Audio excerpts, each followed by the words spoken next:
Bonsoir les frères et sœurs. Vous allez bien?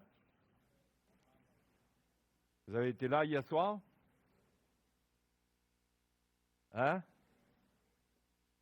Si vous n'avez pas été là, retournez dans le passé par les messages qui ont été enregistrés pour que vous soyez encouragés à comprendre le plan du Seigneur concernant la justification. Hein? Notre salut repose sur notre justification. C'est le fondement de notre salut. Impossible d'être sauvé sans la justification. Et nous avons lu hier, au chapitre 3 et au verset 21, que cette justice de Dieu qui nous justifie, parce que Dieu ne peut pas nous justifier par de l'injustice, il nous justifie par sa justice. Sa justice, c'est ce qu'il a fait, ce qu'il a décrété, et qui est juste. Et personne ne peut contredire le Seigneur quand il déclare quelque chose juste. Le sacrifice de Christ a été validé comme moyen pour nous justifier. Si nous croyons en Christ, mort et ressuscité d'entre les morts, nous avons accès à la justice de Dieu. Et Paul dit que cela se fait sans la loi. Au verset 21, mais maintenant, sans la loi est manifestée la justice de Dieu à laquelle rendent témoignage la loi et les prophètes. Justice de Dieu par la foi en Jésus-Christ pour tous ceux qui croient. Il n'y a point de distinction. Hein?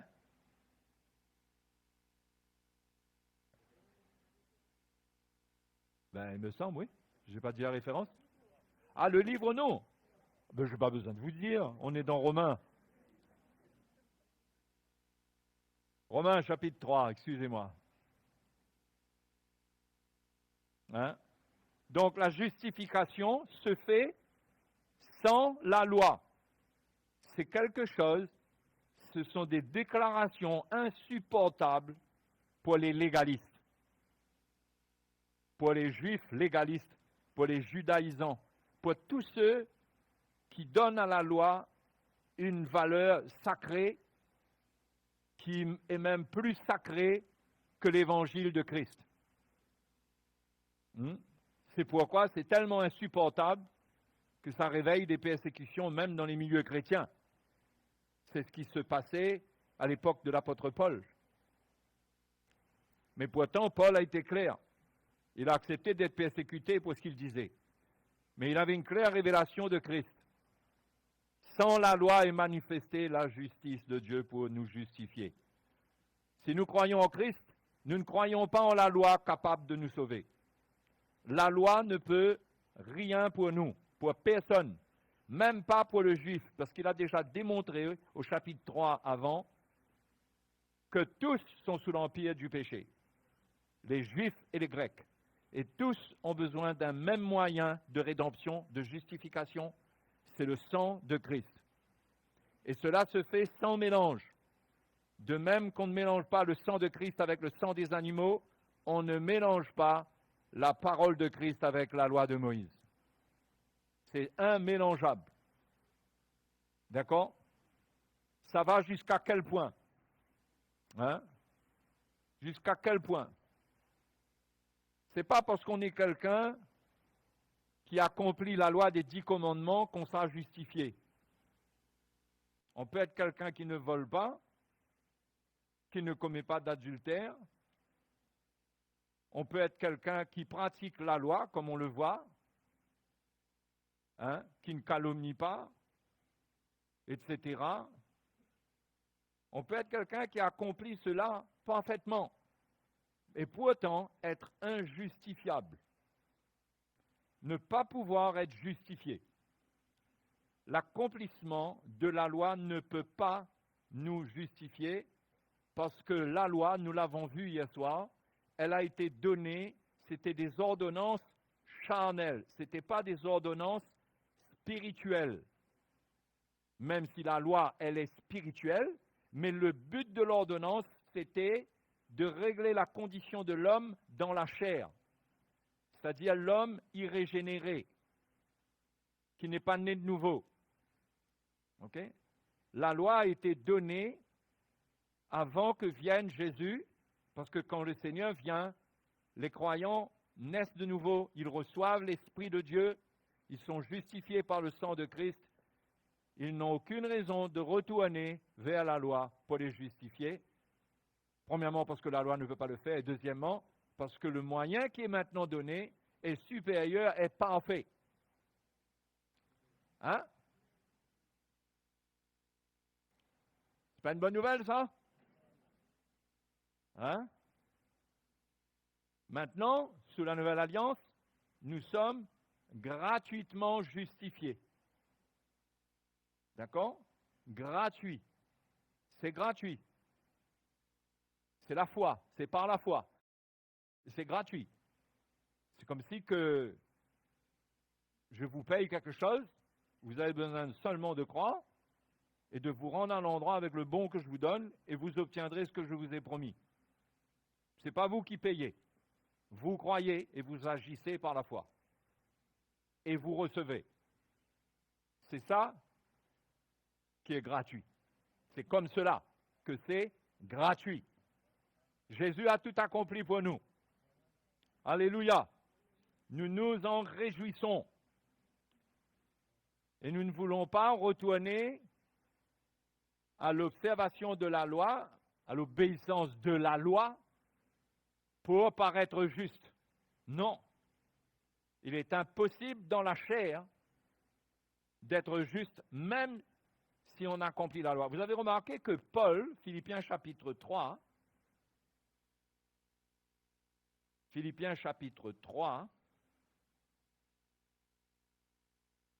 j'ai bien dit Philippiens chapitre 3 cette fois-ci. Voyez comment l'homme a toujours tendance à se justifier. Hein? C'est une tendance charnelle.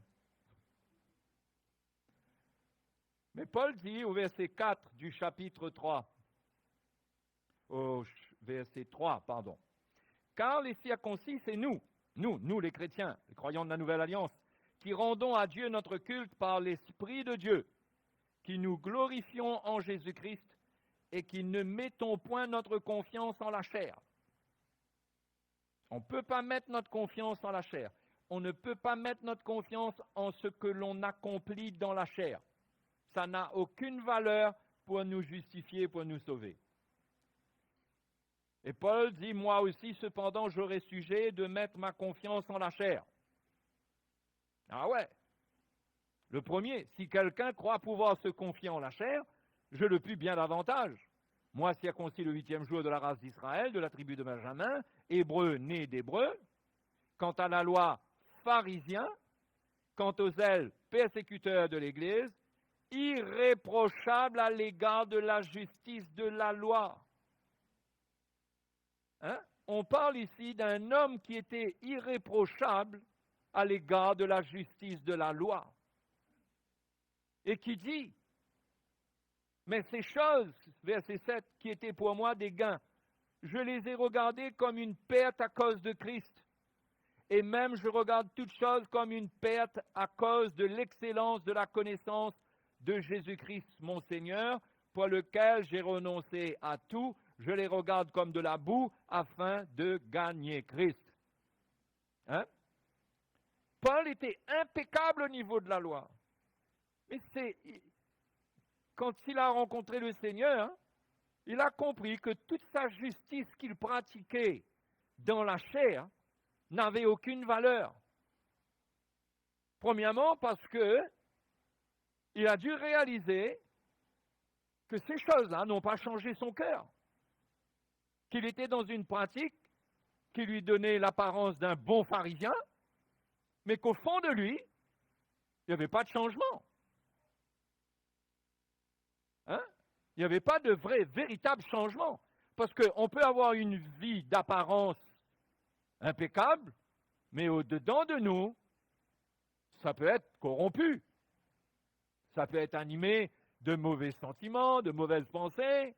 Et pourtant, aux yeux des hommes, on donne l'impression qu'on est impeccable. Hein? C'est pourquoi l'homme ne peut pas être justifié par la loi. Parce que Dieu regarde au cœur de l'homme. Dieu ne regarde pas l'apparence. Donc quand un homme veut venir avec la loi devant Dieu, il vient tel qu'il est avec un cœur qui est corrompu. Hein?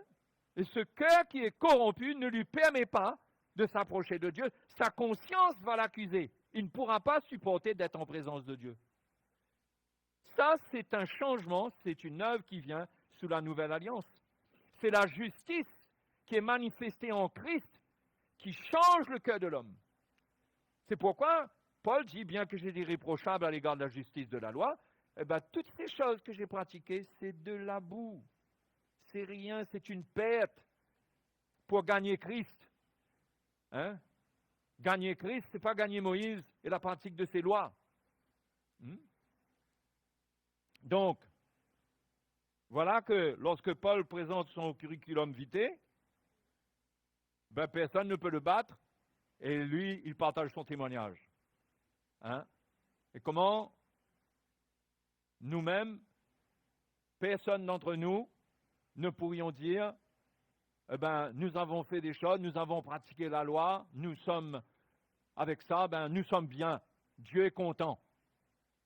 Hein? Les frères et les sœurs, il faut bien savoir une chose, Dieu n'est satisfait que lorsque le cœur de l'homme est changé. Dieu est esprit et il est en contact avec l'esprit de l'homme. Il est en contact avec l'homme dans son être intérieur. Il voit le cœur de l'homme. Il n'est pas comme un être charnel qui est limité à la chair. Il voit le cœur de l'homme. Donc, c'était impossible, avec une loi qui ne pouvait pas changer le cœur de l'homme, d'être justifié. Vous comprenez? Il a fallu que le Seigneur vienne et que lui, par son sacrifice, il nous change. Il nous transforme complètement. Et nous sommes justifiés par son sang, la Bible nous dit dans Romains chapitre 5, verset 9. Parce que son sang ne nous lave pas dans la dimension de la chair. Son sang nous lave complètement, lave notre cœur. C'est comme ça que quand ça se fait, nous sommes justifiés. Nous marchons dans la justice du Seigneur et nous avons une liberté dans notre communion avec le Seigneur. Hein? Celui qui ne marche pas dans cette liberté, il aura toujours tendance à vouloir mériter quelque chose de la part de Dieu. Il aura une manière de prier, une manière d'agir, que ce sera comme si qu'il essaye de s'améliorer pour avoir la faveur de Dieu. Mais le chrétien ne marche pas comme ça. Hein? Le chrétien ne s'appuie pas sur ce qu'il peut faire pour plaire à Dieu. Bien sûr qu'on cherche à plaire à Dieu, hein? Mais ce n'est pas ça qui nous sauve. Notre salut prend source dans la justification que Jésus nous accorde lui-même par sa mort. Donc Paul dit, ces choses, je les ai regardées comme de la boue à cause de l'excellence de la connaissance de Jésus-Christ mon Seigneur, pour lequel j'ai renoncé à tout. Je les regarde comme de la boue afin de gagner Christ et d'être trouvé en lui, non avec ma justice, celle qui vient de la loi, mais avec celle qui s'obtient par la foi en Christ, la justice qui vient de Dieu par la foi. Hein? Il est impossible pour nous de nous changer nous-mêmes. Donc nous devons croire en Jésus-Christ, qui lui seul peut nous changer. C'est pourquoi on ne s'appuie pas sur notre justice. On s'appuie sur sa justice concernant notre salut. Hein? Donc, ça c'est la bonne nouvelle de la justification. Hein? Que ça ne dépend pas de nous, que nous avons reçu. Nous n'avons pas reçu parce que nous avons mérité, parce que nous avons fait quelque chose. Nous avons cru. Et la vie chrétienne, c'est croire. C'est tenir ferme dans cette grâce, Paul dit, plus devant au chapitre 5. Hein? On a eu accès à cette grâce dans laquelle on demeure ferme. C'est-à-dire que ça devient notre vie, ça devient le fondement de notre vie. Un chrétien qui ne comprend pas la justification et ce qu'il a acquis dans la justification, il n'aura pas de fondement dans sa marche chrétienne. Il sera facilement condamnable. Il va ressentir les sentiments de condamnation rapidement à partir de ses faiblesses, de ses manquements, de ses échecs. Il va vite se condamner parce que son fondement ne sera pas la justification par la foi, par le sang de Christ. Mais ça va dépendre quelque part de lui-même. Est-ce qu'il est capable de faire quelque chose pour plaire à Dieu ou pas? Il va dépendre de cela. Et ça ne peut pas être le fondement. Le fondement, c'est la justification par Christ, par laquelle Dieu nous a accueillis, une fois pour toutes. On l'a vu hier soir. Une fois pour toutes. Ça a fait de nous des enfants de Dieu. On ne sera pas plus enfants de Dieu demain et après-demain qu'on l'a été dès qu'on a cru en Jésus-Christ. On a été justifiés. Ça a changé toute notre relation avec Dieu. En tant que croyant, si vous êtes un croyant, vous devez savoir que même si vous êtes quelqu'un d'une bonne moralité, cela ne peut pas vous sauver. Parce que la bonne moralité qu'un homme peut vivre, eh ben, elle a ses limites. Il y a toujours de la corruption dans l'homme. Toujours. Même si, soi-disant, il a une vie qui est impeccable. Ça ne peut pas être impeccable quand Dieu regarde son cœur. Et c'est pareil pour nous, les chrétiens. On n'est pas parfait. On n'est pas parfait, on a des imperfections, on a des faiblesses, oui ou non? Donc si notre fondement, ce n'est pas une justification qui ne dépend pas de nous, si ça dépend de nous, de notre justice, mais nous allons tomber en cours de route. Nous allons nous décourager, nous allons nous condamner, nous allons perdre tout repère de notre salut. Mais là, on reste avec le même fondement. Je suis justifié. Jésus m'a racheté. Je lui appartiens. Et même si il m'arrive de faillir, mais ce n'est pas par ma justice que je suis sauvé. C'est par celle de Dieu manifestée en Christ. Il faut avoir cette révélation pour arriver à la fin de la course. Si on veut finir la course, si on veut achever la course, il faut cette révélation, frères et sœurs. Il le faut, ce n'est pas une option. Parce que les accusations de l'ennemi, les condamnations, les situations où nos faiblesses seront exposées, toutes ces choses vont nous décourager si on ne comprend pas sur quoi repose notre vie, notre rédemption, notre salut. Elle repose sur la justification par la foi en Jésus-Christ. Rien d'autre. Rien d'autre. Alléluia. Les frères et les sœurs, sincèrement, j'ai appris cela assez tôt dans la vie chrétienne. Je me souviens, il y a plus de 20 ans de cela, je m'asseyais sur la véranda et j'étais avec ma Bible et j'avais des moments où, simplement pour ça, où le Seigneur me montrait dans sa parole l'importance de comprendre sa grâce. Et je réalise que si je n'avais pas eu un peu de lumière, ça fait longtemps que j'aurais arrêté ma course. Moi, je crois que j'aurais arrêté ma course depuis longtemps. Surtout, plus on sert le Seigneur, on est à l'avant-garde de l'Église, Dieu traite notre vie et on a encore plus de mal à supporter nos faiblesses. On a plus tendance à se condamner. Donc, il faut un équipement de la révélation de la grâce qui vient par la justification. Il faut le comprendre. Ça va être notre combat. Paul parle du combat de la foi. Le combat de la foi. Et c'est pourquoi Paul va donner l'exemple d'Abraham au chapitre 4. Au chapitre 4, Paul parle d'Abraham, de sa persévérance. Il est resté attaché à sa justification. Parce que le premier à avoir été justifié avant même la mort de Jésus, Dieu a commencé avec un homme, Abraham. Et il a été justifié sur la base de sa foi. Quand Dieu lui a parlé, il a cru. Et sur la base de sa foi, il a été justifié. Dans Genèse chapitre 15, verset 6, il est dit qu'Abraham eut confiance en l'Éternel qui le lui imputa à justice. Et à partir de ce moment, Abraham a marché librement dans une relation libre avec l'Éternel. Hein? Il a marché dans une relation très libre. Il n'était pas condamné. Il avait des faiblesses. Il avait une grande foi, mais c'était un homme.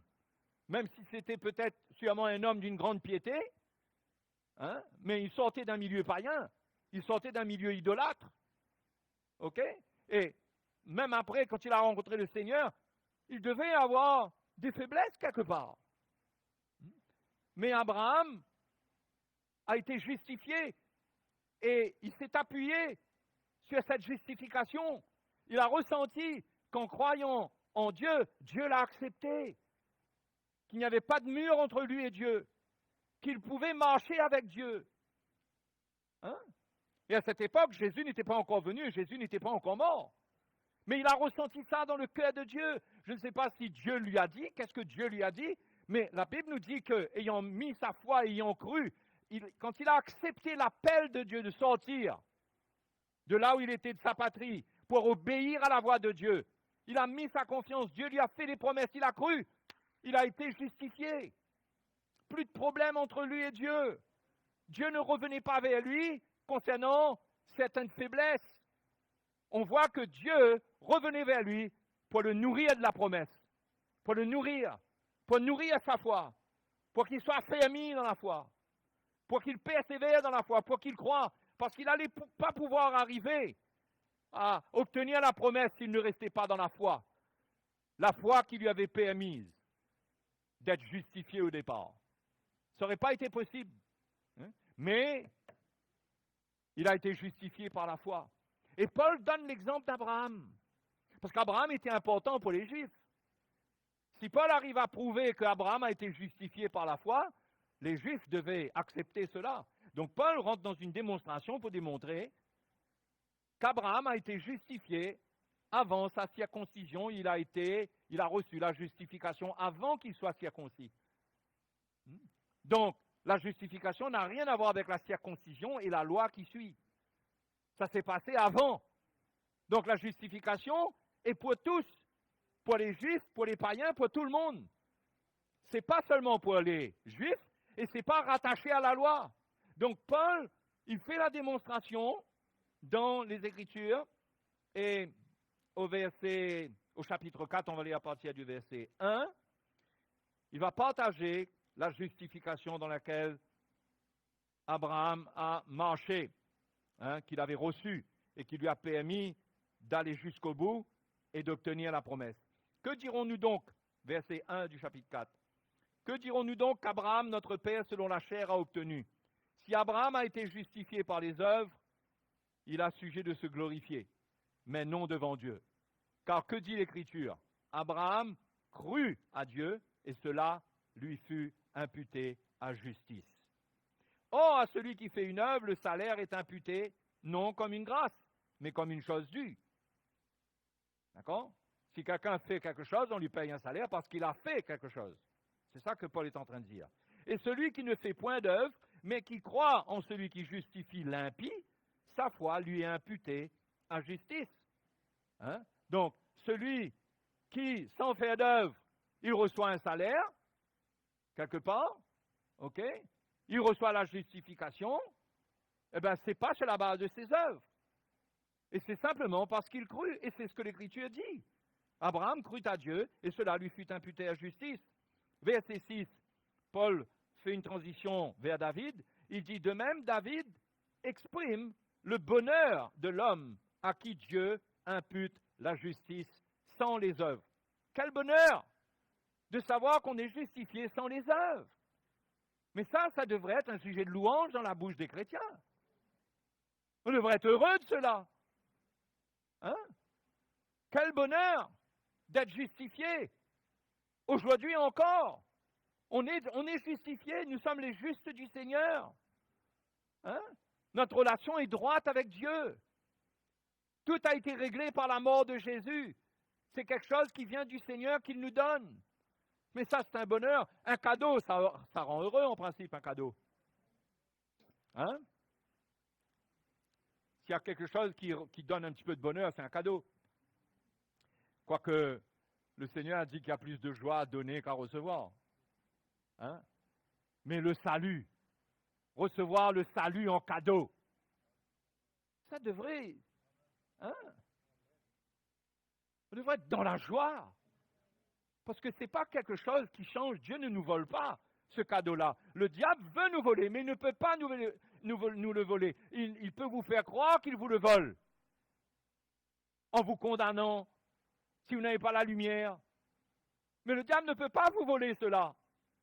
C'est un trésor qui est ramassé par le Seigneur lui-même, qui est caché en Dieu, en Christ. C'est nous, si nous cédons au mensonge, nous arrivons à croire que nous l'avons perdu.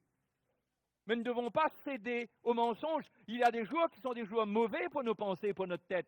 Il y a des jours où nous pouvons être attaqués, il y a des situations où nous pouvons nous condamner, mais il faut revenir à la révélation de l'Évangile. Hein? Mais quel bonheur de savoir que c'est comme ça. Heureux ceux dont les iniquités sont pardonnées et dont les péchés sont couverts. Heureux l'homme à qui le Seigneur n'impute pas son péché. Hein? Heureux ce bonheur. Hein?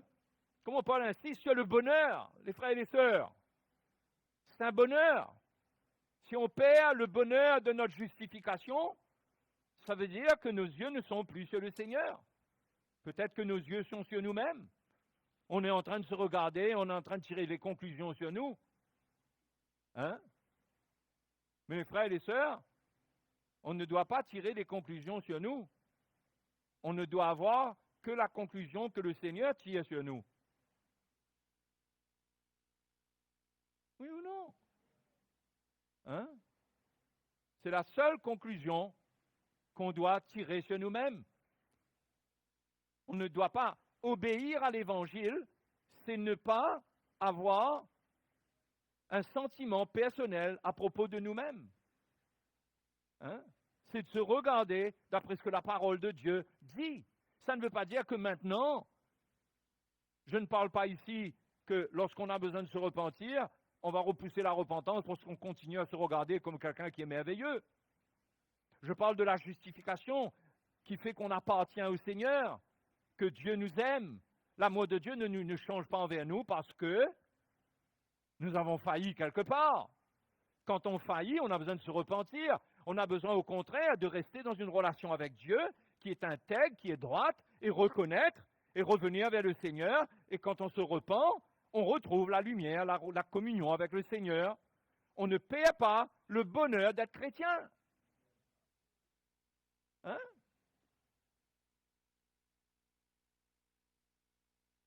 Donc, heureux l'homme à qui le Seigneur n'impute pas son péché. Hein? Les frères et les sœurs, regardez ce que Jacques dit. Mais celui qui aura plongé les regards dans la loi parfaite, dans la loi de la liberté, et qui aura persévéré, n'étant pas un auditeur oublieux, mais se mettant à l'œuvre, celui-là sera heureux dans son activité. Jacques parle ici du bonheur qu'il y a quand on plonge les regards dans la loi de la liberté, qu'on persévère. La loi de la liberté, c'est la loi qui est en Christ, ce n'est pas la loi de Moïse qui condamnait. Cette loi de la liberté nous rend heureux.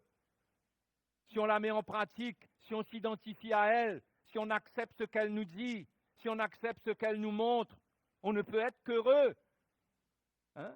Mais si on ne veut voir que nos défauts, hein? On ne veut voir où on est connecté seulement avec les choses qui ne sont pas bonnes dans notre vie. Vous savez ce qu'on va faire? On va essayer d'améliorer les choses qu'on voit qui ne sont pas bonnes dans notre vie. Quand on voit quelque chose qui n'est pas bon, on a tendance à vouloir améliorer ce qui n'est pas bon. C'est pas ça le réflexe humain? Hein? Mais quand on voit Christ dans la parole, quand on voit ce que le Seigneur nous montre, nous concernant, bien sûr, ça n'exclut pas la repentance, que Dieu veut parler à notre cœur, mais c'est jamais pour nous condamner. C'est une loi de liberté. Dieu nous parle. Il n'y a pas de mur entre Dieu et nous. Il n'y a pas de condamnation. Quand on plonge les regards là-dedans, on est heureux parce qu'on a la vision que Dieu a de nous. Dans l'Épître aux Corinthiens, Paul dit quelque chose d'assez étrange. Il dit « Alors nous connaîtrons comme nous avons été connus ». Ça, c'est quand le temps vient que nous serons avec le Seigneur. Ben là, nous connaîtrons comme nous avons été connus. Ce qui veut dire que comme nous avons été connus, aujourd'hui, nous ne nous connaissons pas de cette manière. Nous avons tendance à nous connaître d'une autre manière. Mais un jour, quand nous serons devant le Seigneur, nous allons réaliser qu'est-ce qu'on était réellement. Et on va se dire, mais en combien de fois je suis passé à côté pour ma vie? Enfin, si je peux parler comme ça, je ne sais pas si on va pouvoir faire une rétrospective de cette manière. Mais on va connaître comme on a été connu, c'est-à-dire au moment de notre vie terrestre, Dieu avait une manière de nous voir, de nous considérer. Et aujourd'hui, à cause de la chair, à cause des mensonges de l'ennemi, à cause de nos faiblesses, notre manière de voir est complètement voilée, complètement faussée. Mais Dieu a une manière de nous voir qui est différente. C'est pourquoi nous avons besoin de la connaissance de Dieu pour grandir. Donc c'est important d'avoir la connaissance du Seigneur. Et c'est pas, la connaissance du Seigneur ne vient pas au travers de la loi, parce que la loi amène la connaissance du péché. La loi te met en contact avec ton péché. Et la loi tire la conclusion que ton péché te condamne. C'est le ministère de la loi. C'est pourquoi la loi est quelque chose de dangereux pour le chrétien. Parce que ça ne peut que provoquer des découragements dans sa vie. Parce qu'à force de le condamner, il va se décourager. C'est le ministère de la loi d'amener la connaissance du péché. C'est écrit dans une des épîtres de Paul. Mais sous la Nouvelle Alliance, la loi de la liberté n'amène pas la connaissance du péché, mais amène la connaissance de Dieu. Comment Dieu me voit, comment Dieu me connaît. Et c'est pourquoi l'évangile doit être un évangile de grâce. Un évangile qui, tout en confrontant notre chair, notre nature charnelle pour nous amener à la repentance, mais doit en même temps mettre devant nous la grâce et le cœur de Dieu qui nous a accueillis, qui ne nous rejette pas à cause de nos faiblesses. C'est pourquoi le légalisme est dangereux dans l'Église, parce que le légalisme repousse le chrétien et lui fait sentir ce qui était ressenti avec le tabernacle. Il y a une séparation entre Dieu et l'homme. Attention, là, la manière dont tu te comportes, ce que tu es là, il y a une séparation. Tu es séparé de Dieu. Ça, c'était sous le régime de la loi. Mais avec ce que Jésus a fait maintenant, c'est la connaissance de Dieu qui vient vers nous. Dieu nous a accueillis. Il a ouvert le chemin pour nous. Nous pouvons maintenant le connaître et nous pouvons connaître comme il nous connaît. N'est-ce pas extraordinaire? Nous pouvons le connaître comme il nous connaît. Quand tu te condamnes, tu ne connais pas le Seigneur comme il te connaît. Parce que lui ne te condamne pas. C'est pourquoi il faut plonger les regards. Vous savez, quand vous plongez le regard dans quelque chose, vous n'avez plus les regards ailleurs. Vous êtes d'accord avec moi? Si vous plongez votre tête dans l'eau, vous ne pouvez pas plonger votre tête dans l'eau et en même temps avoir votre tête à l'extérieur. Vous êtes plongé. Il faut plonger ses regards dans la loi parfaite, dans la loi de la liberté. La loi de Moïse n'était pas une loi parfaite, c'était une loi imparfaite. Eh bien ouais. Elle n'était pas parfaite parce qu'elle ne montrait pas ce qui était dans le cœur de Dieu pour l'homme. Elle montrait l'état de l'homme, la loi. C'est pourquoi la loi dit tu ne feras pas ceci, tu feras cela, parce que ça gérait l'état charnel de l'homme. Mais aujourd'hui, sous la Nouvelle Alliance, nous sommes appelés, nous sommes sauvés par la connaissance de Dieu. Quand nous venons au Seigneur, nous réalisons son amour pour nous. Je ne sais pas comment, si vous avez rencontré le Seigneur, je ne sais pas si vous vous rappelez, mais en général, ce qui nous bouleverse quand nous donnons notre vie au Seigneur, c'est qu'on ressent son amour. L'amour de Dieu nous touche. Nous sommes convaincus de péché devant cet amour. On ne se ressent pas digne, mais on se sent en même temps accepté. On ne comprend pas comment, dans notre état, on peut être accepté alors qu'on est tellement indigne. Et ça nous bouleverse, non? Ça nous bouleverse. Comment, dans mon état, Dieu m'accepte? Et c'est un bouleversement. Mais c'est ça, la vie chrétienne. C'est qu'on n'est pas digne, mais Dieu nous a accueillis. On a cru, on s'est repenti, et c'est comme ça qu'on a connu le Seigneur. Et c'est de cette connaissance-là qu'on a besoin. On a besoin d'un contact avec le Seigneur qui nous convainc concernant les choses qui doivent changer, mais qui ne nous condamne pas et qui amène l'amour de Dieu vers nous. Moi, je prie que je sois un de ces prédicateurs. Mais nous tous, nous sommes encore un peu remplis, peut-être pas remplis, mais animés d'un peu de loi. Ça peut arriver, bien sûr. Mais on aspire à grandir pour amener la connaissance du Seigneur. C'est pourquoi Paul dit qu'il a renoncé à la loi, à toutes ces choses de la loi, pour la connaissance du Seigneur. Pour connaître le Seigneur. Pourquoi connaître le Seigneur? Parce qu'en connaissant le Seigneur, il va se connaître lui-même selon le cœur de Dieu. Si Paul devait rester avec ses expériences du passé dans son ministère, dans sa marche chrétienne, mais il aurait été fini. Il a fait tuer des chrétiens, il a emprisonné des chrétiens, il a persécuté, il le dit d'ailleurs dans son curriculum vitae. Il le dit, persécuteur de l'Église. Mais s'il n'y avait pas cette justice de Christ pour le nettoyer, et s'il n'y avait pas cette connaissance de Jésus, mais il serait resté avec son passé, et il aurait dit, Seigneur, mais je ne peux pas. C'est pas possible. Je vais mal finir avec tout ça. Mais la Bible dit qu'il a mis la loi de côté parce que c'est ce que la loi lui aurait montré. La loi lui aurait montré son passé. Il voulait avoir la connaissance du Seigneur par la foi. Il voulait plonger ses regards dans cette connaissance.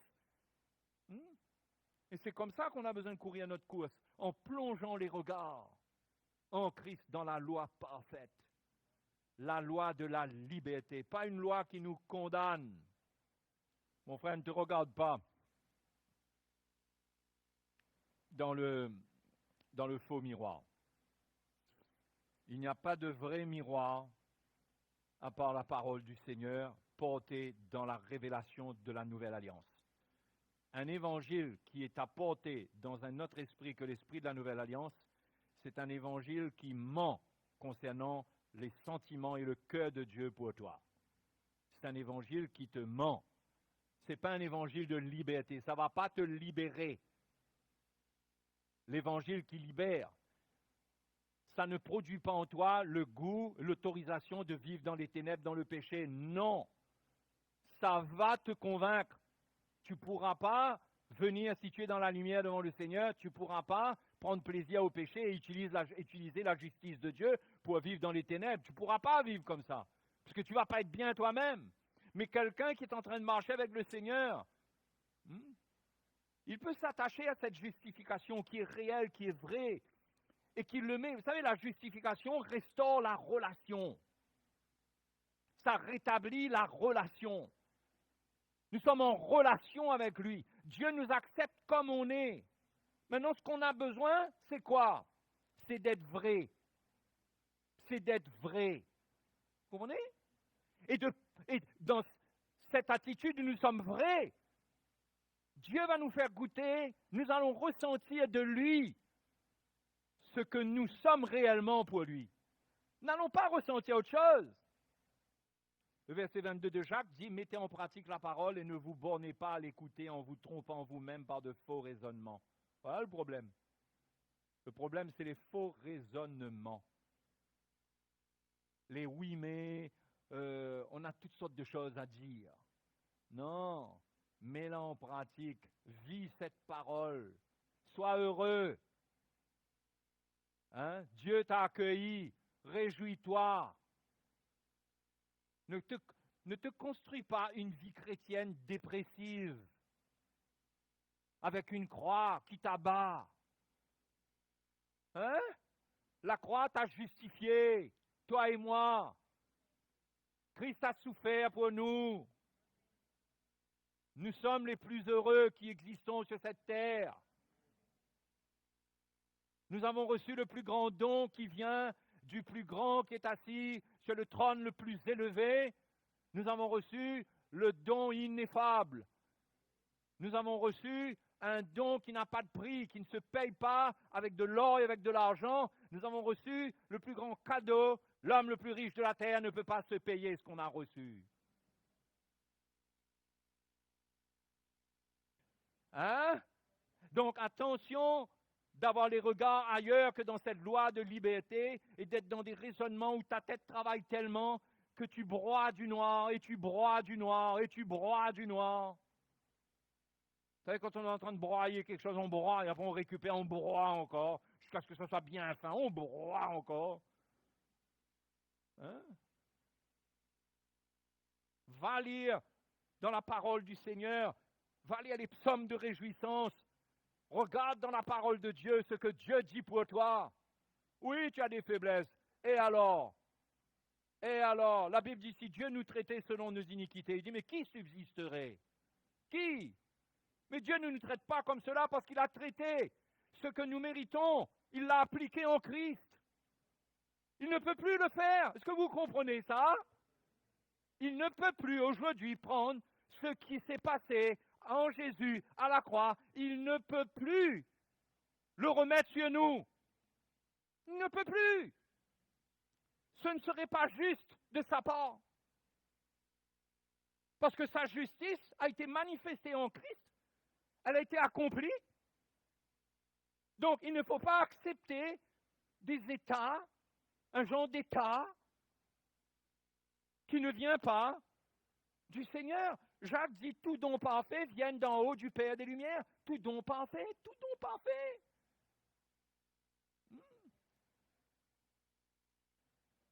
Si Dieu n'a pas épargné son propre Fils, Romains 8 nous dit, comment ne nous donnera-t-il pas toutes choses? Ce qu'il nous donne, ce n'est pas des choses pour nous écraser, pour nous détruire. C'est à nous de savoir comment nous édifier, comment édifier notre foi, pour croire en lui, parce que lui, il nous demande de croire en lui, de ne croire en rien d'autre. Hein?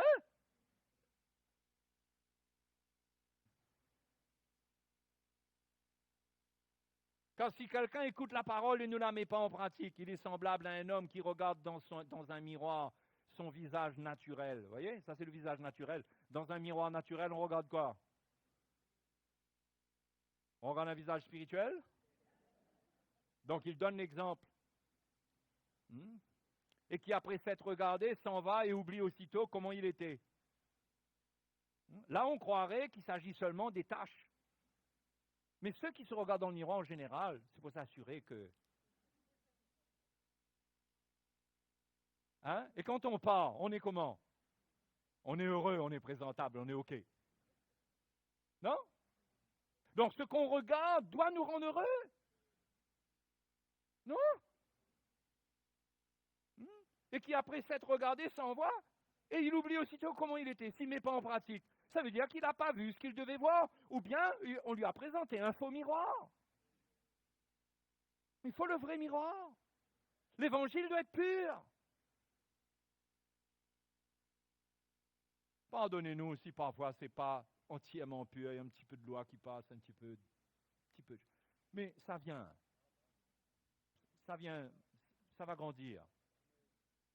On prie, on cherche le Seigneur, ça va venir. Alléluia. Hein?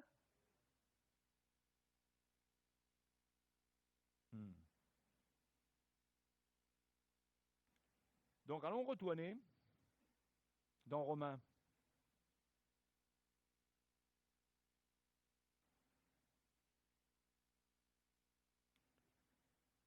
Au verset, allons sauter un petit peu là, et allons au verset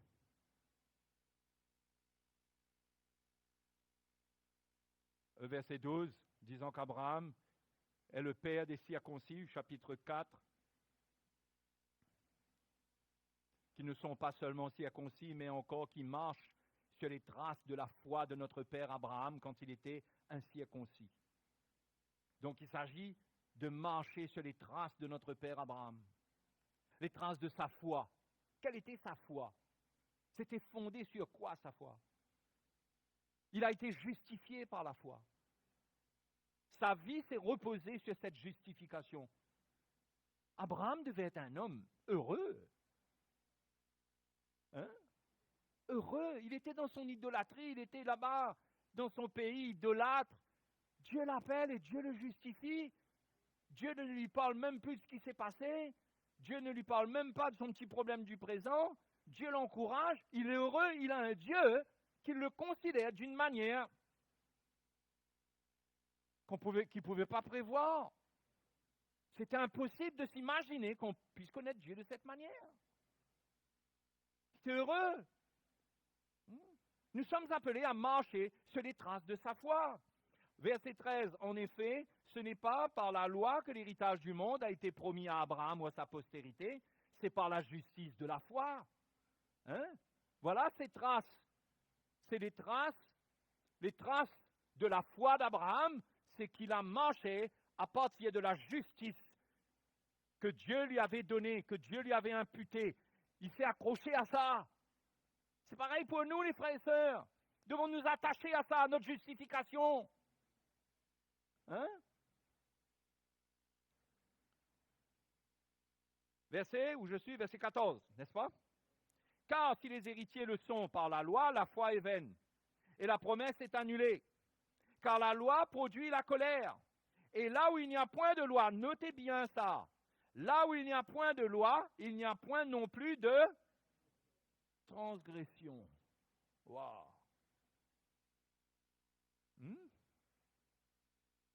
Paul est en train de dire que c'était impossible pour Abraham d'obtenir la promesse avec la loi. Parce que la loi produit la colère. S'il y avait une loi quelconque qui existait entre Dieu et lui, il aurait failli par rapport à cette loi. S'il vivait sous un régime de loi, il aurait failli. Et quand il aurait failli, qu'est-ce qui serait passé? La colère de Dieu, il aurait été disqualifié. Non? C'est pourquoi, qu'est-ce qui s'est passé? Dieu ne l'a pas justifié sur la base des œuvres. Dieu l'a justifié gratuitement. Aucune loi. Ça ne part d'aucune loi. Dieu l'a justifié par sa grâce. Hein? Quand, verset 14, je relis, si les héritiers le sont par la loi, s'ils sont des héritiers par la loi, la foi est vaine et la promesse est annulée. Pourquoi? Car la loi produit la colère. Et là où il n'y a point de loi, il n'y a point non plus de transgression. Mais maintenant, imaginez-vous, les frères et les sœurs, nous qui sommes en Christ, est-ce que nous sommes sous la loi?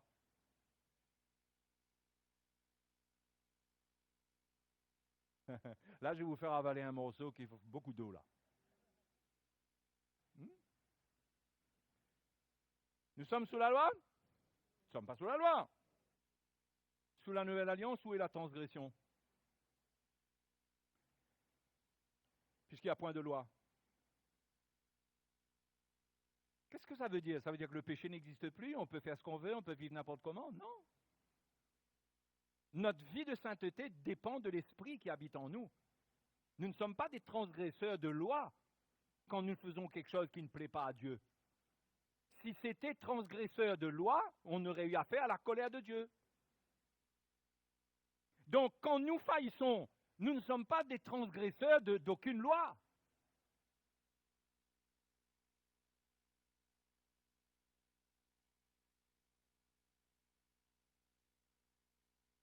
Ah, le frère, il a fait ça, il a transgressé le commandement qui dit ceci, qui dit cela. Mais il n'est pas sous la loi. Pourquoi tu dis qu'il a transgressé une loi?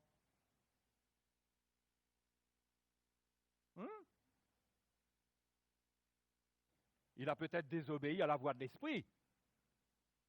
D'accord? Tout le monde est d'accord. Mais il n'a pas transgressé une loi. Ah oui, mais cette affaire qu'il a fait là, ça correspond bien à une loi. Ben oui, Parce que c'est pour ça que la loi a été donnée, pour amener la connaissance du péché, pour mettre un nom sur le mal. Parce que dans Romains chapitre 7, Paul le dit, je n'aurais pas connu la convoitise si le commandement n'avait dit, tu ne convoiteras point. Il fallait mettre un péché, un nom sur le mal. Mais nous ne sommes plus là-dessous maintenant, nous. Nous sommes sous le ministère du Saint-Esprit. Maintenant, vous croyez que le Saint-Esprit, quand il y a une faiblesse, un péché, le Seigneur nous rappelle ce que la loi nous dit pour nous condamner? Non! Non, les frères et sœurs. Le ministère du Saint-Esprit nous convainc de péché, c'est sa présence, c'est son témoignage. Il y a une conviction qui vient, d'accord? Mais c'est pas, il ne nous met pas sous la loi pour avoir cette conviction. Sa présence même produit la conviction. Et c'est pourquoi nous ne sommes pas sous la colère. Quand cette conviction est produite, nous ne sommes pas tout d'un coup foudroyés. Nous restons libres sous la conviction. Alléluia!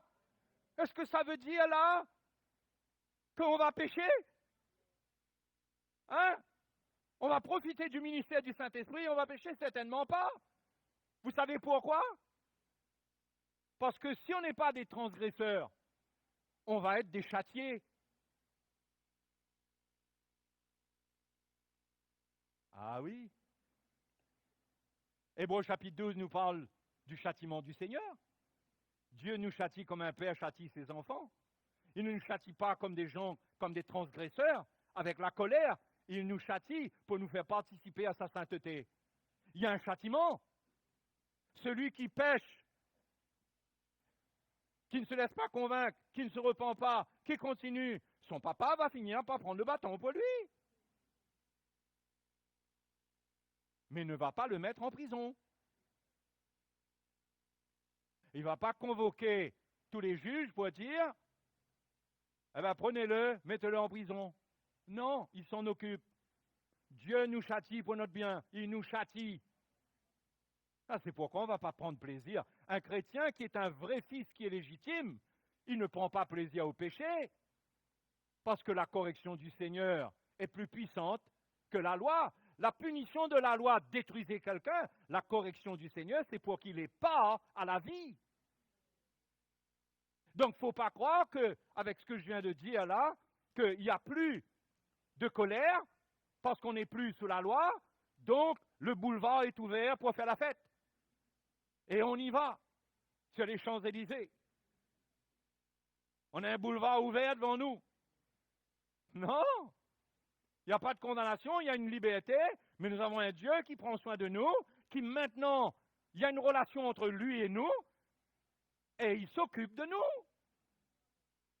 Et ce qu'on va ressentir de lui, c'est ce qu'on c'est ce qu'on ressent un petit peu d'un papa qui aime son fils, qui fait des fautes, qui a désobéi. Un vrai papa, il ne va pas faire ressentir à son fils, mon fils, tu as fait une faute, à partir d'aujourd'hui, tu n'es plus mon fils. Hein? Je te déshérite. Fais tes valises, va-t'en. Vous savez combien de chrétiens, ils écoutent le père du mensonge? Non. Il faut s'humilier sous la main de Dieu. C'est pourquoi la Bible dit humiliez-vous sous la main de Dieu. Parce que la main de Dieu, elle s'appesantit sur nous, elle nous corrige, mais Dieu nous aime. Hein? La main de Dieu vient sur nous, et Dieu lève la main de temps en temps, nous regarde. Tu comprends ce que je suis en train de t'enseigner là? Allez, reste dessous encore un peu là, tu n'as pas bien compris. Mais c'est la main de Dieu. D'accord? Et on s'humilie, on accepte. On accepte le châtiment du Seigneur. Et ce châtiment-là produit un fruit paisible de justice. Produit un fruit paisible de justice. Nous allons aimer la justice. Hein? Parce que là où on est trop en train de profiter, que notre papa est gendarme, Et on croit qu'il va faire sauter le PV. Vous en connaissez des enfants qui sont comme ça? Hein? Il n'y a pas besoin d'avoir un papa qui est gendarme, mais on connaît parfois des gens, quand on a notre truc là, notre prune là, on dit « Allô ?» Mes frères et les sœurs, croyez-moi avec le Seigneur nous châtie. Hein? Prends soin de nous. Nous devons accepter le châtiment du Seigneur. Alléluia. Hein? Il n'y a rien qui peut nous délivrer de sa main lorsqu'il s'occupe de nous. C'est ça notre sécurité, mes frères et sœurs. On parle de sécurité du salut. Ah oui, on est sauvé, on a la vie éternelle. Quel que soit mon frère, quel que soit ce que tu vas faire maintenant, tu es sauvé. Allez, le boug, il s'embarque dans une vie de je ne sais trop quoi, et il a la vie éternelle. Il fait n'importe quoi avec sa vie. Certainement pas, il est en train de se détruire. Il prend le boulevard qui le mène à l'abandon de la foi. Comment est-ce qu'il va être sauvé? Certainement pas. Hein? La vie avec le Seigneur ne nous ouvre pas un boulevard pour aller faire n'importe quoi. Mais Dieu prend soin de nous, Dieu veille sur nous. Nous sommes en relation avec lui. Nous sommes nés de nouveau, nous avons pris notre baptême. Et il nous corrige. Il nous corrige. Et ça fait mal. Quand Dieu te corrige pour ton orgueil, ça fait mal. Mais si tu es orgueilleux, tu endurcis, tu ne ressens pas l'effet de la correction. Tu endurcis, comme les enfants qui sont endurcis, qui disent, allez, tapez. Ils sont endurcis. Mais celui qui reste avec le cœur de son Père dans la correction, il comprend l'amour de Dieu pour lui, et c'est ça sa sécurité. Sa sécurité, c'est que Dieu prend soin de lui, c'est pas qu'il est justifié, il fait n'importe quoi, c'est que là, la justification l'a mis dans une relation avec Dieu, et sa sécurité, c'est que Dieu veille sur lui, et que s'il ne prend pas le chemin de la sainteté, de la sanctification, Dieu le corrige.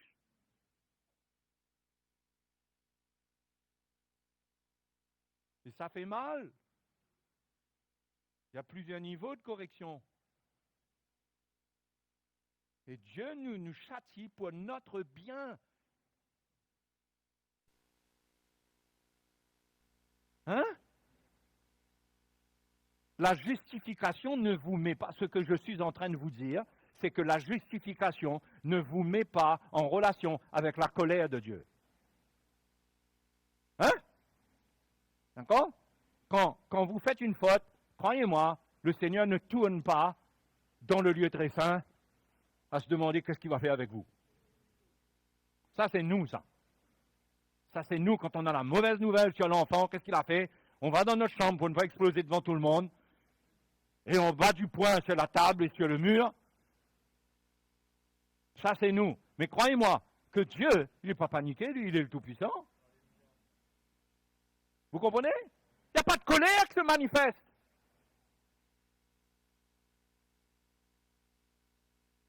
Ça vous va?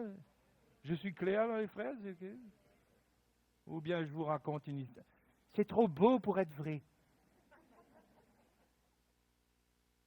La justification ne vous met pas en relation avec un Dieu qui manifeste la colère, parce que la colère, elle est produite quand il y a la loi. Il n'y a pas de loi, donc il n'y a plus de colère. Donc ce que je suis en train de vous dire, c'est que la justification vous met en relation avec un Dieu qui vous châtie. Hein? Quand vous êtes triste, vous avez fait ce qu'il ne faut pas et que vous n'avouez pas, vous ne reconnaissez pas, vous sentez que vous traînez un état, la Bible dit Dieu résiste aux orgueilleux. Non? Voilà une correction. Voilà une correction. Tu es un orgueilleux, Dieu te résiste. Tu sens que tu ne ressens plus sa joie. Parce que quand Dieu châtie, il ne te fait pas ressentir qu'il a une joie d'avoir un fils qui fait ce qu'il est en train de faire là. Et là, tu viens, malgré ce que tu es en train de vivre, tu es en train de faire n'importe quoi, tu as une grande joie. Non, tu résistes.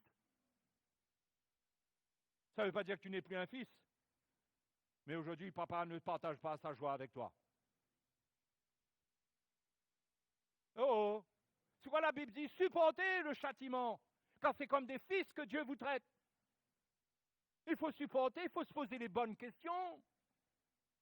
Où est-ce qu'on a résisté à Dieu? Où est-ce qu'on est tombé? Hein? Et qu'on se repente.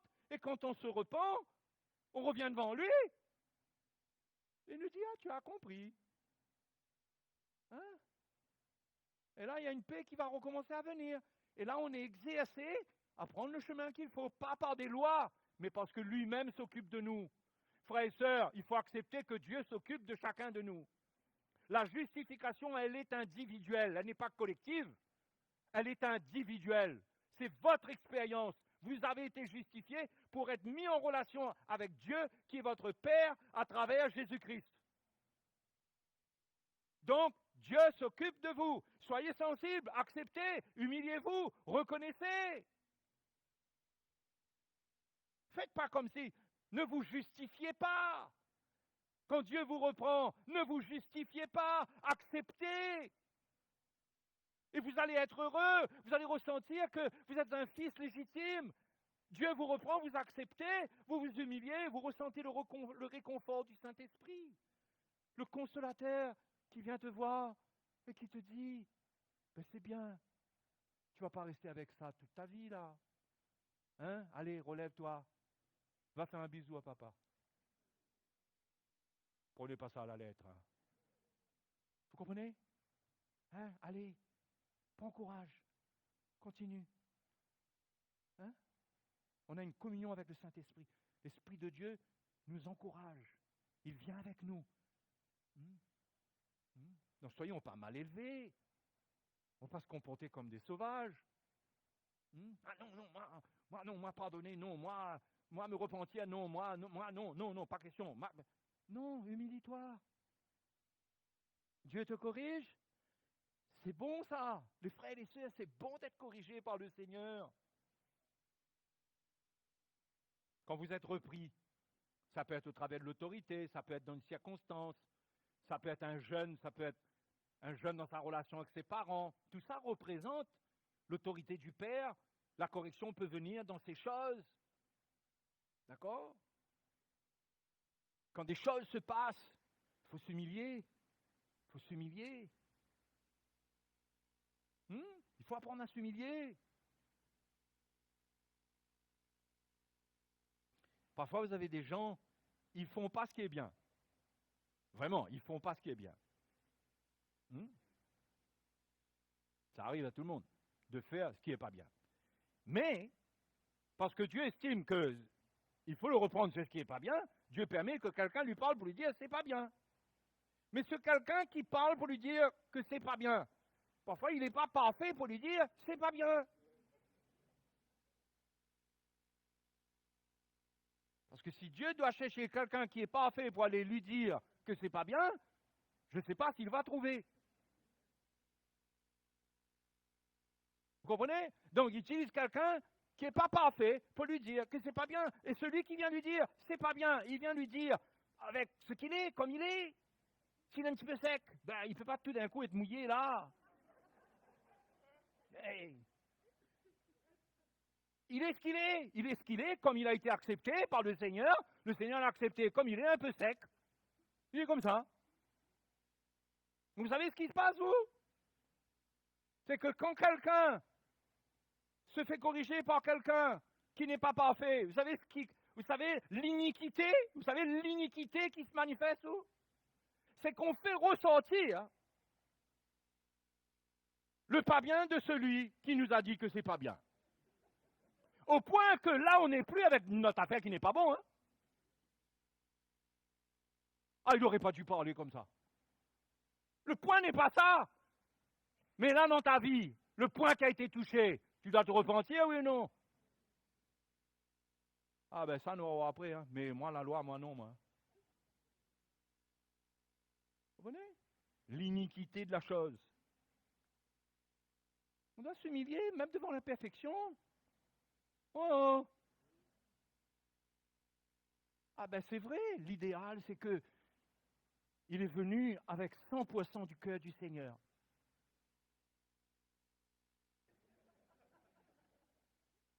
Hein? Mon frère, tu sais, c'est pas bien.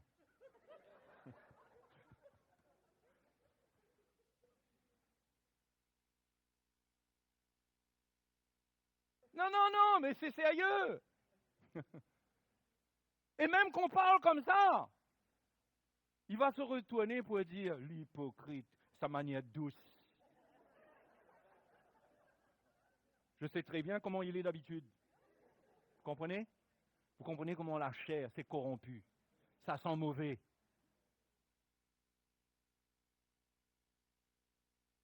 Il faut s'humilier dans cette vie qu'on a où on est justifié, on est en relation avec Dieu. Dieu utilise tous les moyens pour nous corriger, pour nous reprendre. On est là dans l'église, on s'accepte les uns les autres, on s'accueille, on accepte.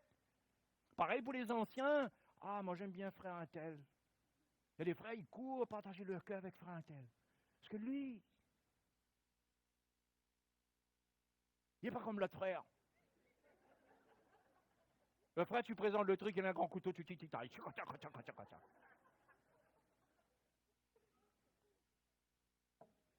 Mais Dieu a oint le frère avec son couteau. Oui, il aura besoin d'être perfectionné. Mais en attendant, quand il te parle, toi, tu ne peux pas, toi, montrer le couteau? Le couteau vient révéler à quel point tu es encore mauvais encore. Vous comprenez ce que je suis en train de partager?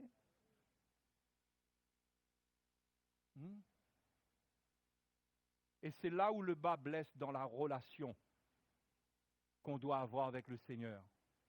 C'est là où le bas blesse, où il y a un problème.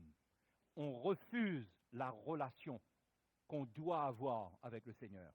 On veut un style de relation que nous, on veut. On veut la relation qui nous arrange. On veut la relation qui nous encourage. Ah oui, ça nous encourage, ça m'encourage. On ne veut pas d'un Dieu qui nous reprend, qui nous corrige, même avec amour. On veut pas de ça. On a notre manière de voir les choses. Et on rate notre vie chrétienne parce qu'on passe notre temps à nous rebeller, non pas simplement contre des gens, mais contre le Seigneur lui-même. Après, on n'est pas bien. Bon, on n'est pas bien parce qu'on est corrigé, on est privé quelque part de la joie de sa présence parce qu'on a de l'orgueil, alors qu'on devrait, nous les chrétiens, comprendre la relation avec le Seigneur au travers de la justification, qui est cette relation-là. Où maintenant, notre vie est à la lumière. Maintenant, on ne rigole pas. Sous la loi, on pouvait cacher encore certaines choses. Vous comprenez? Quand Moïse arrive, on peut dire, Moïse, regarde, j'ai accompli toute la loi. Vous comprenez? Moïse pouvait lui dire ça, parce que Moïse, c'est un homme,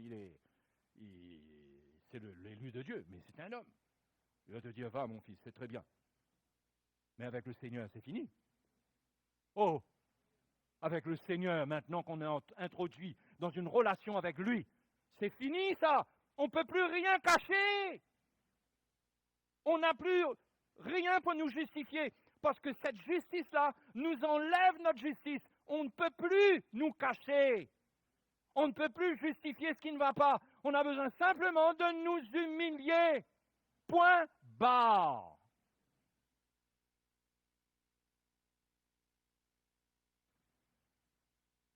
Ça vous va une relation comme ça avec le Seigneur? Et quand vous avez mal parfois, hein, parce que vous avez péché, ça vous fait mal. Humiliez-vous, repentez-vous. Dites, Seigneur, mon cœur n'est pas bon, pardonne-moi. Pardonne-moi, mais tu es mon Père, tu es mon Seigneur, tu m'as sauvé, sauve-moi de ça, libère-moi de ça, je renonce à ça. Mais on n'a pas une relation comme ça avec le Seigneur, on a une relation pour essayer d'expliquer. Pour essayer d'expliquer le pourquoi, tu sais, mon papa, quand on avait 20 ans à l'époque, il s'est passé une circonstance dans le foyer, Et c'est pour ça que depuis ce temps-là, ben, je suis comme ça. Pourquoi? On ne fait pas des cuillères d'âme. Repens-toi. Oh, oh! Vous voulez une relation avec le Seigneur? Qui veut une relation, une vraie relation avec le Seigneur? Vous devez accepter ça. Sinon, vous êtes orgueilleux, Dieu vous résistera. Hein? Dieu vous résistera. Demain, on va continuer à parler de ces choses-là. Hein? Pour qu'on soit encouragé à vivre dans une relation avec le Seigneur, à accepter ce qu'il est pour nous, à l'accepter pleinement. Hein? Oui ou non? Alléluia? C'est merveilleux, non? Enfin, à moins que certains d'entre vous, vous auriez préféré vivre sous la loi, vivre sous la loi comme des hypocrites, irréprochables à l'égard de la justice de la loi. Moi, je préfère que Dieu me nettoie à l'intérieur pour que j'ai le bonheur de transporter sa présence. Hein? Moi, je préfère ça, moi, et vous? Allez, tous ceux qui préfèrent ça, là, hein? Allez, allez, levez-vous, levez-vous. Si vous ne préférez pas, vous restez assis. Mais maintenant, si vous restez assis, parce que vous avez mal aux jambes, ça ne veut pas dire que vous n'êtes pas d'accord. Il n'y a pas de problème. Hein? Mes frères et mes sœurs, quel bonheur d'être chrétien. Hein? Les Juifs de l'Ancien Testament, ils ont payé un grand prix parce qu'ils ont été choisis. C'est pourquoi on doit les respecter quelque part. Ils ont été choisis pour être un canal, pour amener ce que nous vivons nous aujourd'hui. Hein? Ils ont souffert, ils ont vécu le jugement, Dieu a voulu bien montrer le sérieux concernant le péché, il a voulu amener la connaissance du péché et le jugement qui existe concernant le péché. C'est un peuple qui a souffert. S'ils savaient vraiment, qu'est-ce qu'on vit là, ils seraient jaloux de nous. Ils seraient jaloux de nous. Hein? Quel bonheur d'être un chrétien. Mes frères et sœurs, quel bonheur d'être un chrétien. Hein? C'est pas avoir une tonne de loi sur ma tête, qu'est-ce que je vais faire, qu'est-ce que je dois faire, qu'est-ce que je dois pas faire, qu'est-ce que je dois faire, qu'est-ce que je dois pas faire. Non. Tu as l'Esprit de Dieu, tu es né de nouveau, tu es un enfant de Dieu. Dieu est avec toi partout, il t'accompagne. Prends soin de toi. L'Éternel est mon berger. Je ne manquerai de rien. Mes frères et mes sœurs, quel bonheur d'être chrétien. Hein? Les Juifs de l'Ancien Testament, ils ont payé un grand prix parce qu'ils ont été choisis. C'est pourquoi on doit les respecter quelque part. Ils ont été choisis pour être un canal, pour amener ce que nous vivons nous aujourd'hui. Hein? Ils ont souffert, ils ont vécu le jugement, Dieu a voulu bien montrer le sérieux concernant le péché, il a voulu amener la connaissance du péché et le jugement qui existe concernant le péché. C'est un peuple qui a souffert. S'ils savaient vraiment, qu'est-ce qu'on vit là, ils seraient jaloux de nous. Ils seraient jaloux de nous. Hein? Quel bonheur d'être un chrétien. Mes frères et sœurs, quel bonheur d'être un chrétien. Hein? C'est pas avoir une tonne de loi sur ma tête, qu'est-ce que je vais faire, qu'est-ce que je dois faire, qu'est-ce que je dois pas faire, qu'est-ce que je dois faire, qu'est-ce que je dois pas faire. Non. Tu as l'Esprit de Dieu, tu es né de nouveau, tu es un enfant de Dieu. Dieu est avec toi partout, il t'accompagne. Prends soin de toi. L'Éternel est mon berger. Je ne manquerai de rien. Hein? Prends soin de moi, je ne manquerai pas de la correction de l'Éternel. Parce que sa houlette et son bâton m'accompagnent, me suivent. Vous avez déjà interprété ça comme ça, vous? Première fois que vous entendez ça, là? Moi aussi. Oui, moi aussi. Mais je vous dis, on manque de rien. Le Seigneur, il est le bon berger. Il nous accompagne, prend soin de nous, il nous corrige. Quand on accepte, on s'humilie, il nous fait grandir. Hein? Il nous transforme, il nous donne de la joie, le fruit d'esprit vient. On ressent que, waouh, c'est bon d'être avec le Seigneur. Hein? Après, il y a autre chose qui arrive. Dieu travaille notre cœur, on est humilié. Vous savez, la vie chrétienne, vous savez, c'est quoi? Humilié, brisé, relevé. Hein? Brisé, humilié, à terre. Relevé, humilié, brisé, etc. Relevé. Il faut accepter que c'est la vie chrétienne. Dieu travaille nos vies. Alléluia. Tu n'es pas obligé d'être bien tous les jours de ta vie. Hein? Va pas fabriquer un sourire d'hôtesse. Mais normalement, si tu marches humblement avec le Seigneur, il y a une paix, une joie pour toi. Alléluia.